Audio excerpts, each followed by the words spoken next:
예배 시간이 됐습니다. 이제 주학에 맞춘 묵상기도 드림으로 예배를 시작하겠습니다.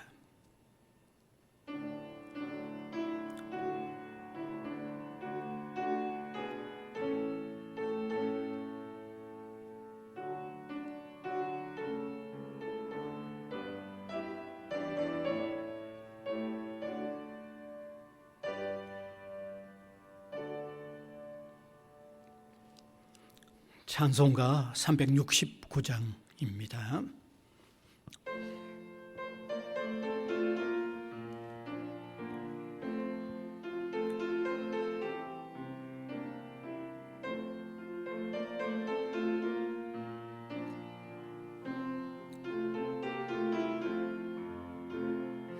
죄짐 맡은 우리 구주 어찌 좋은 친군지,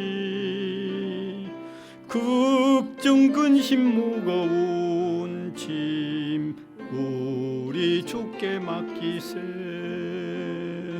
주께 고함 없는 고로 복을 받지 못하네. 사람들이 어찌하여 아랠 줄을 모를까. 시험 걱정 모든 괴로움 없는 사람 누군가.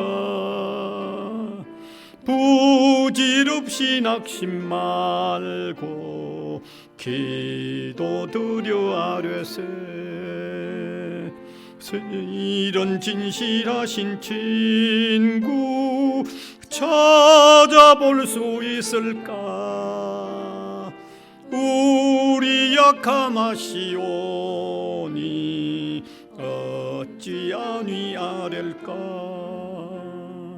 근심 걱정 무거운 짐 아니 진자 누군가. 피난처는 우리 예수 주께 기도드리세. 세상 친구 멸시하고 너를 조롱하여도 예수 품에 안기어서 참된 위로 받겠네. 아멘.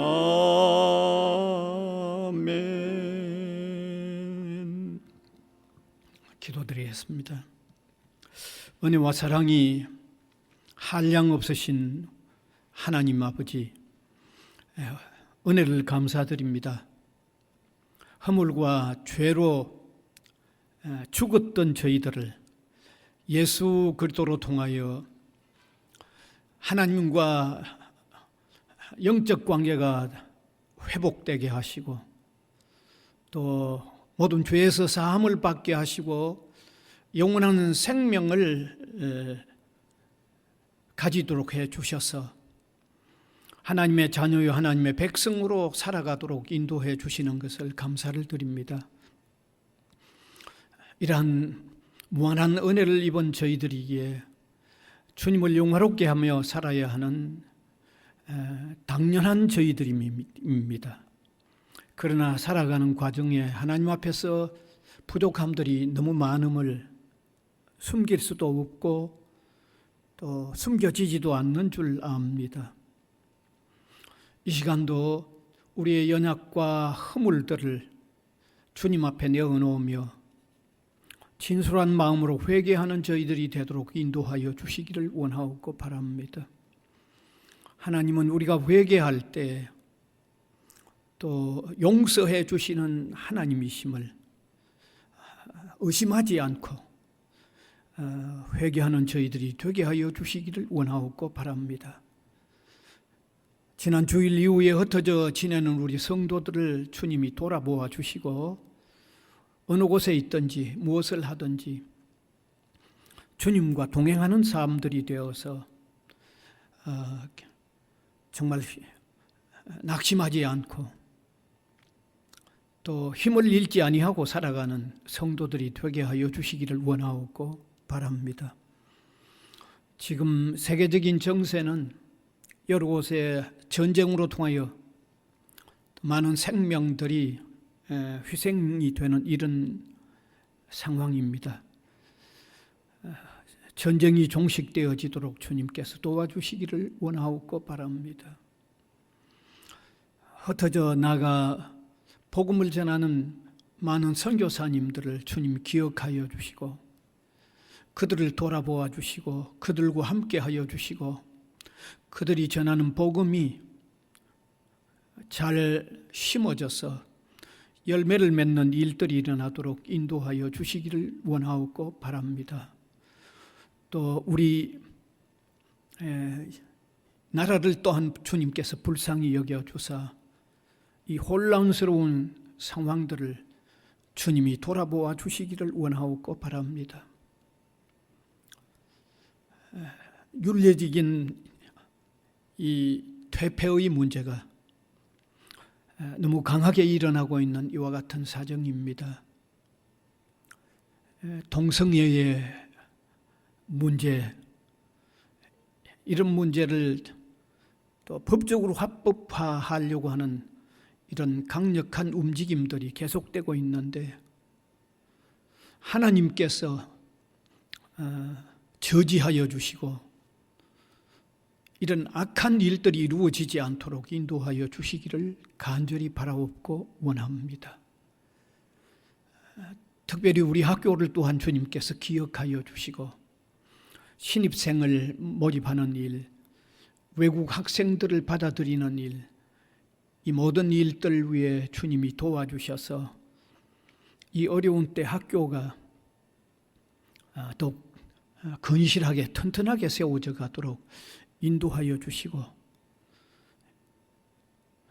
기도하는 모든 기도의 내용들이 하나님에게 이루어지는 은혜를 우리에게 허락하여 주시기를 원하옵고 바랍니다.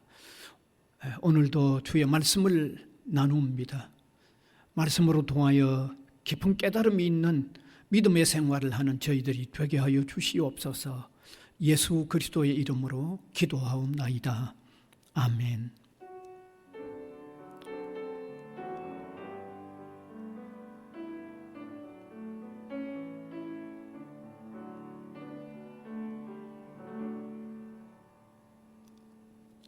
하나님의 말씀은 누가복음 17장 11절에서 19절까지 말씀입니다. 누가복음 17장 11절에서 19절까지 제가 읽겠습니다.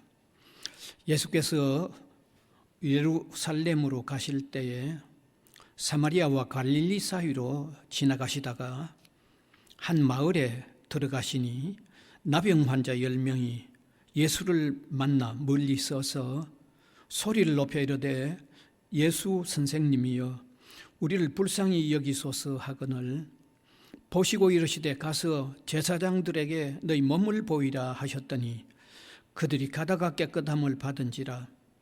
그 중에 한 사람이 자기가 낳은 것을 보고 큰 소리로 하나님께 영광을 돌리며 돌아와 예수의 발 아래에 엎드려 감사하니 그는 사마리아 사람이라. 예수께서 대답하여 이르시되 10사람이 다 깨끗함을 받지 아니하였느냐? 그 9은 어디 있느냐? 이 이방인 외에는 하나님께 영광을 돌리러 돌아온 자가 없느냐 하시고 그에게 이르시되 일어나 가라. 내 믿음이 너를 구원하였느니라 하시더라. 아멘. 오늘 이 시간에는 순종으로 표현되는 믿음이라는 이런 제목으로 잠시 말씀을 나누려고 합니다. 예수님께서 예루살렘으로 가시는 길에 사마리아와 갈릴리 사이로 지나가시다가 한 마을에서 나병 환자 10사람을 만났습니다. 당시에 나병 환자는 일반 사람들하고 함께 살지 못하고 격리되어 살았습니다. 여기 10사람의 나병 환자가 예수님을 만났다고 하는 것은 아마 격리되어 있으면서 나병 환자들 간에는 또 서로 함께 지내도 관계가 없기 때문에 한 사람 한 사람 모인 게 아마 10사람이 되어졌던 것으로 생각할 수 있습니다. 그들이 예수님을 만났을 때 예수님께 가까이 가지 못하고 멀찍이 서 있었습니다.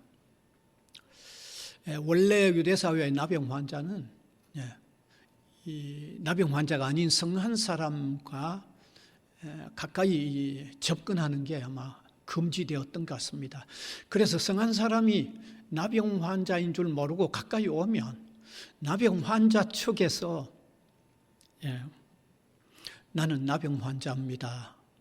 나는 나병 환자입니다. 라고 소리쳐서 알려주기도 해야만 했던 것입니다. 따라서 그들이 예수님을 만났지만은 자신들이 스스로 멀찍이 서서 불쌍히 여겨서 고쳐달라고만 요청을 했습니다. 그런데 예수님은 그들에게 오직 한마디 말씀만 하셨습니다. 제사장에 가서 너희 몸을 보이라는 말씀만 하셨습니다. 예수님이 그들에게 너희 몸을 제사장에게 보이라고 말씀하셨던 배경은 우리가 구약 성경 레위기서 14장을 읽어보면 알 수가 있습니다. 거기 보면 유대 사회에서 나병의 진단은 제사장들이 내리도록 되어 있는 규정이 있기 때문입니다. 만일에 어떤 사람이 피부에 이상한 반점이 생겼을 때 그게 나병인지 아닌지를 진단하기 위해서는 제사장에 가서 몸을 보여야만 하는 겁니다. 그래서 제사장이 그게 나병으로 판단을 했을 때는 격리되어 살도록 그렇게 선언을 하죠. 만일에 격리되어 살던 이 나병 환자가 뜻밖의 좀 호전되어지는 모습이 보여진다고 하면, 몸이 좋아졌다는 느낌을 보인다고 하면 그 역시 제사장에 가서 나병 환자가 고쳐졌는지 안 고쳐졌는지의 진단도 제사장이 내리고, 그리고 다시 일반 사람들이 사는 곳에 들어가도록 허락을 해야만 들어가는 그런 규정입니다. 바로 예수님께서 그런 일을 하는 제사장에 가서 몸을 보이라고 한 것은 고쳐주시겠다고 하는 의도가 거의 그대로 담겨 있는 겁니다. 몸을 가서 보였는데도 고쳐지지 않았다고 하면 어떻게 될까요? 그러니까 가서 몸을 보이라고 하는 것은 고쳐주시겠다는 의도가 이미 담겨 있는 것입니다. 예수님이 가서 몸을 보였는데도 고쳐지지도 않는데 가서 몸을 보이라고 그렇게 실없는 말을 하실 분이 아니잖아요. 자, 그런데 예수님이 하신 말씀에는 분명히 고쳐주겠다고 하는 말씀은 직접적으로 하지 않으셨습니다. 단지 몸을 보이라고만 말씀을 하셨습니다. 몸을 보이라는 말씀이 떨어지자마자 바로 고쳐진 것도 아닙니다. 고쳐진 것은 그 후에 가다고 고쳐진 거죠. 그런데 단지 몸을 보이라고 하는 말만 했을 때도 그 나병 환자가 두 말 없이 그대로 떠나서 제사장에게로 가고 있었다는 것입니다. 한마디 어떤 질문도 없이 그대로 떠나서 갔습니다. 그들이 예수님에게 우리가 이대로 가면 됩니까? 틀림없습니까? 이런 어떤 물음도 없습니다. 가서 몸을 보이라는 그 말만 들었을 때 그대로 떠난 것을 우리가 이 성경 본문으로 통하여 확인할 수 있습니다. 그런데 가다가 기적이 일어났습니다. 그들이 제사장에게 가는 도중에 몸이 깨끗해진 거죠. 깨끗해진 것을 서로 느끼고 다 돌아보면서 다 깨끗해진 것을 서로 간에 확인할 수 있었던 것입니다. 자, 그러면 성경에 이러한 내용을 기록하고 있는 것은 우리에게 무슨 의미를 알게 해주기 위하여 이런 내용이 기록되었을까요? 대단히 중요한 의미가 기록되어 있습니다. 포함되어 있습니다. 믿음은 순종을 수반한다는 것을 나타내고 있습니다. 믿음과 순종은 불과 분리의 관계라는 것을 아주 역력하게 드러내주고 있는 것입니다. 다시 말하면 믿음이 있는 사람은 순종하게 되고 순종하는 사람은 믿음을 표현하게 된다고 하는 이 관계를 아주 명확하게 드러내주고 있는 것입니다. 여러분, 이러한 의미의 믿음과 순종의 관계를 나타내는 내용은 성경에 여러 곳에서 많이 표현되고 있습니다.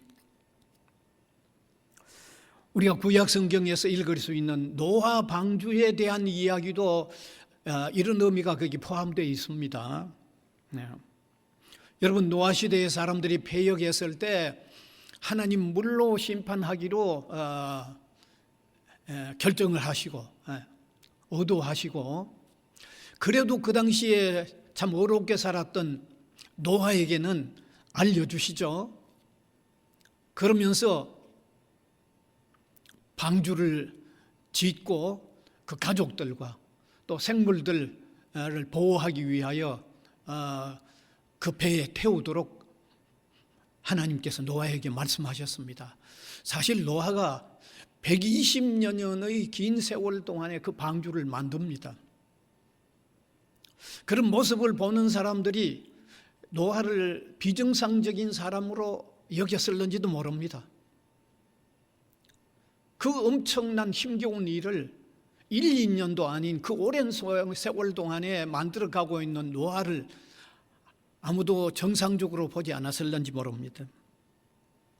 그런데 노아가 왜 그런 정신 이상자의 취급을 받을 그런 어떤 모습을 보이면서까지 그 일을 계속했을까요? 여기에서 포함된 깊은 의미가 뭡니까? 노아가 믿었기 때문에 순종하고 있고, 그의 순종은 하나님의 그 말씀을 믿었기 때문에 이루어지고 있다는 것이 아주 역력하게 담겨 있는 거죠. 그래서 우리가 잘 알다시피 노아와 그의 가족들, 그리고 다시 생물들이 또 번성해 가도록 대표적인 생물들, 그 방주에서 구원함을 받았던 내용을 우리가 잘 알 수 있는 것입니다. 여기도 분명히 믿음과 순종의 관계를 아주 역력하게 잘 드러내고 있습니다. 여러분, 신약 성경에도 우리가 이런 내용을 많이 볼 수 있습니다. 예수님 당시에 유대 왕 헤롯의 신하로 있었던 사람의 아들이 병들어 죽어갈 때 그 신하가 예수님에게 고쳐달라고 부탁하기 위하여, 요청하기 위하여 예수님을 찾아갔습니다. 예수님은 그 신하가 자기 아들을 고쳐달라고 요청했을 때 그 자리에서 가라, 내 아들이 살아났느니라는 말씀만 하셨습니다. 신하는 두 말 없이 떠났습니다. 전혀 다른 말이 없었습니다. 아무런 주저함도 없이 그냥 떠났습니다. 반신반의하는 마음도 없이 그냥 떠났습니다. 그래서 집으로 가던 도중에 집에서 하인들이 올라오는 것을 도중에서 만났습니다. 그 하인들은 신하의 아들이 나아졌기 때문에 그것을 보고하기 위하여 지금 급히 올라오고 있어서 도중에서 만났습니다. 그래서 그 아이가 일어나는 시간을 알아보니까 주님께서 명령하셨던 바로 그 시간이었던 것을 확인했습니다. 여기 이 사건에도 그 신하가 가라고 하신 주님의 말씀에 순종하여 그냥 내려갔습니다. 같이 내려가야 된다고 붙들고 애원도 하지 않았습니다. 그냥은 못 내려갈 터이니 어떤 정표라도 좀 보여달라고 그렇게 요구도 하지 않았습니다. 그대로 내려갔습니다.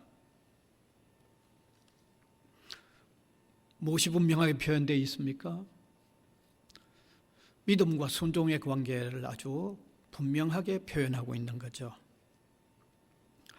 따라서 오늘 이 말씀을 듣는 저와 여러분, 믿음은 순종으로 표현되고, 순종하는 것은 믿는 정표라고 하는 사실을 우리가 분명히 깨달읍시다. 믿음과 순종의 관계를 우리가 바르게 깨닫고 신앙생활하는 저와 여러분이 될 수 있기를 바랍니다. 그래야만 더 깊은 믿음의 자리에 나갈 수 있기 때문입니다. 우리 눈에 무엇이 보이든 안 보이든 상관없이 하나님의 말씀만 믿고 나가는 순수한 믿음의 자리에 깊이 나갈 수 있다는 것을 믿음과 순종의 관계로 통하여 우리가 분명하게 깨달을 수 있기를 바랍니다. 그 다음에 다시 이 나병 환자들과의 관계된 내용으로 돌아가서 우리가 한 가지 더 중요한 것을 발견할 수 있습니다. 그것은 신앙인들은 순종하는 과정으로 통하여 주님의 능력을 체험하게 된다고 하는 중요한 원리를 깨닫고 발견할 수 있습니다. 여러분, 여기 10사람의 나병 환자들은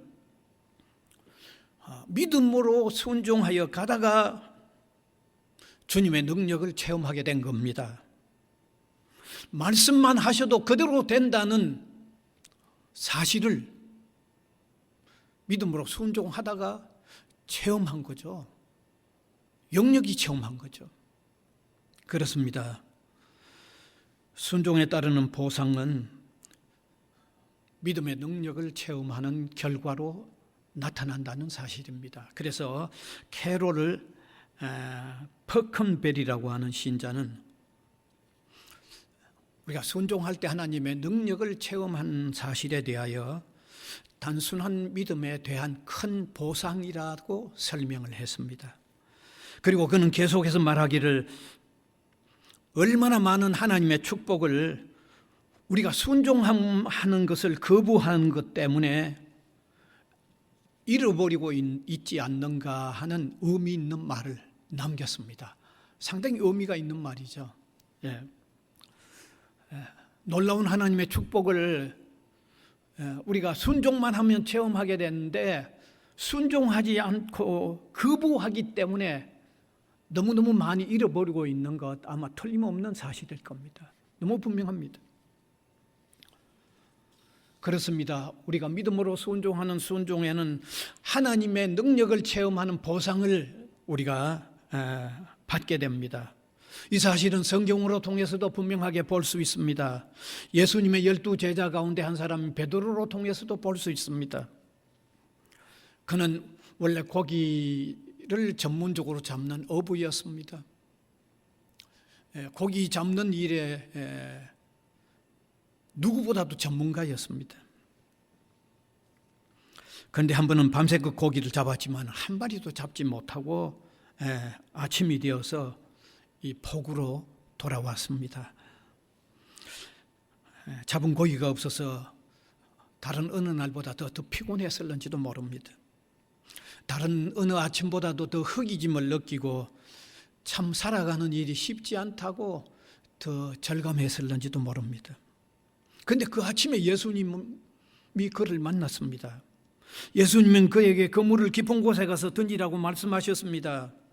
만일 베드로가 자기 경험만을 앞세우고 중요하게 여겼다고 하면 지난 밤 깊은 곳, 얕은 곳, 그물을 내려보지 않는 곳이 없습니다라고 대답했을 겁니다. 아니면 고기 잡는 일에는 제만큼 아는 사람이 없는데 쓸데없는 말 하지 말라고 아마 얘기했을 수도 있습니다. 그러나 주님의 말씀에 순종하여 다시 건물을 짓고 나아가서 주님 말씀대로 깊은 곳에 건물을 내렸습니다. 많은 고기를 잡았습니다. 그때 그는 예수님 앞에서 자신이 죄인임을 깨닫고 자기를 떠나달라고 했습니다. 그런데 예수님은 그를 제자로 부르는 계기로 삼았죠. 결과적으로 주님의 능력을 우리가 체험하는 계기가 되고 제자가 되는 계기가 되어졌던 거죠. 여러분, 우리 가나의 그 혼인 잔치에 예수님이 초대되어 가셨던 일로도 이 원리를 발견할 수 있습니다. 가나 혼인 잔치에 초대받은 예수님은 어머니도 제자들도 함께 그 혼인 잔치에 가셨습니다. 유대인들의 혼인 잔치는 며칠간 계속되는 그런 혼인 잔치이죠. 예.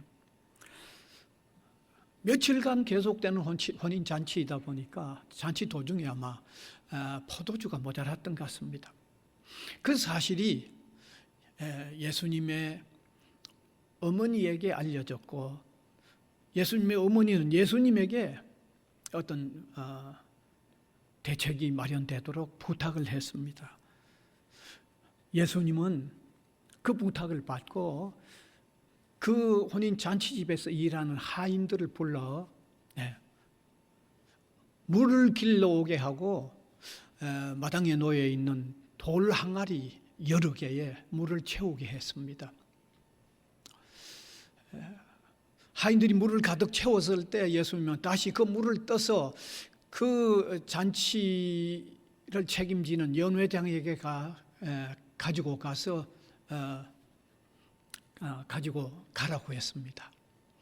그래서 하인들이 그 물을 떠서 연회장에 갖다 주었을 때 연회장은 그 물을 먹어보고 이미 포도주가 되었는데 다른 잔치집은 잔치가 시작되는 초기에 좋은 포도주를 이렇게 대접했다가 나중에는 질이 조금 낮은 포도주를 대접하는데 이 집은 오히려 처음보다 나중에 더 좋은 포도주를 대접한다라고 칭찬을 했습니다. 자, 여기 이런 과정에도 순종했던 하인들은 다른 누구보다도 예수님의 능력을 더 가까이서 체험하게 된 것이 틀림없죠. 순종했던 그들이 예수님의 능력을 더 직접적으로 체험한 거죠. 혹시 다른 사람들은 그 내용을 모르지만 이들은 그 과정 속에서 순종했기 때문에 더 주님의 능력을 체험하는 보상을 받은 거죠. 여기 이 사건 역시 순종했던 하인들은 주님의 능력을 더욱 체험할 수 있었던 것이 분명해집니다. 그렇습니다. 순종은 주님의 능력을 바라보게 되는 망원경과 같습니다. 순종은 믿음으로 순종하는 순종은 주님의 놀라운 위대한 능력을 더 깊이 체험해가는 하나의 과정이라는 사실도 오늘 이 시간에 우리가 깨달았으면 좋겠습니다. 이제 말씀을 맺으려고 합니다. 우리가 순종하는 신앙이 됩시다. 순종과 신앙은 뗄래야 뗄 수 없는 관계성 속에 있습니다. 그래서 이 말씀을 듣는 저와 여러분, 우리의 믿음을 순종으로 표현하고 순종함으로 통하여 우리의 믿음이 더욱 굳건해져 가는 뿐만 아니라 하나님의 놀라운 능력을 더욱 체험하는 자리에 깊이 들어가는 이런 믿음의 생활을 하는 믿음의 삶을 사는 저와 여러분이 될 수 있기를 간절히 바랍니다. 기도하겠습니다. 은혜의 주님 감사를 드립니다. 믿음과 순종의 관계에 대한 성경의 중요한 가르침들을 이 시간도 함께 나누었습니다. 우리가 이론적으로 믿음과 순종은 뗄 수 없는 관계임을 많이 들었고 또 익히 알고 있습니다. 그런데 믿음의 생활을 실제 속에서 우리의 믿음을 순종으로 표현하는, 혹은 순종으로 통하여 우리의 믿음을 나타내는 일은 아직도 연약한 우리 자신들입니다. 이 나누어졌던 말씀대로 믿음과 순종의 이 관계를 우리의 신앙의 실천 속에 담아내는, 살아내는 우리 성도들 한 사람 한 사람이 되도록 주님께서 은혜를 베풀어 주시옵소서. 예수 그리스도의 이름으로 기도하옵나이다. 아멘. 찬송가 543장입니다.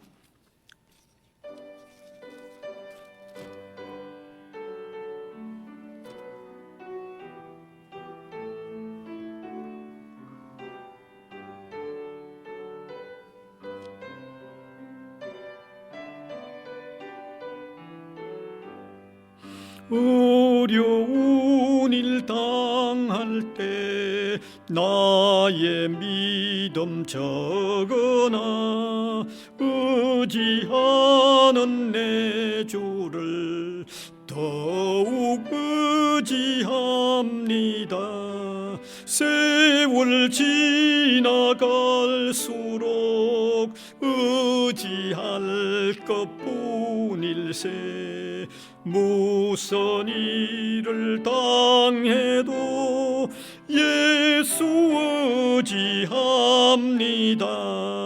성령께서 내 맘에 밝히 비춰주시니 인도하심 따라서 주만 의지합니다. 세월 지나갈수록 의지할 것뿐일세. 무슨 일을 당해도 예수 의지합니다.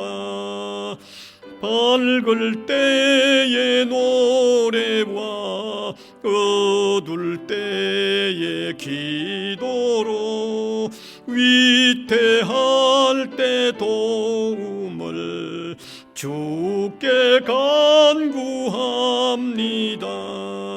세월 지나갈수록 의지할 것뿐일세. 무슨 일을 당해도 예수 의지합니다. 생명 있을 동안에 예수 의지합니다. 천국 올라가도록 의지할 것뿐일세. 세월 지나갈수록 의지할 것뿐일세. 무슨 일을 당해도 예수 의지합니다. 주님 가르쳐 주신 기도 드리겠습니다. 하늘에 계신 우리 아버지여, 이름이 거룩히 여김을 받으시오며 나라가 임하시오며 뜻이 하늘에서 이루어진 것 같이 땅에서도 이루어지이다. 오늘 우리에게 일용할 양식을 주시옵고 우리가 우리에게 죄 지은 자를 사하여 준 것 같이 우리 죄를 사하여 주시옵고 우리를 시험에 들게 하지 마시옵고 다만 악에서 구하시옵소서. 나라와 권세와 영광이 아버지께 영원히 있사옵나이다. 아멘.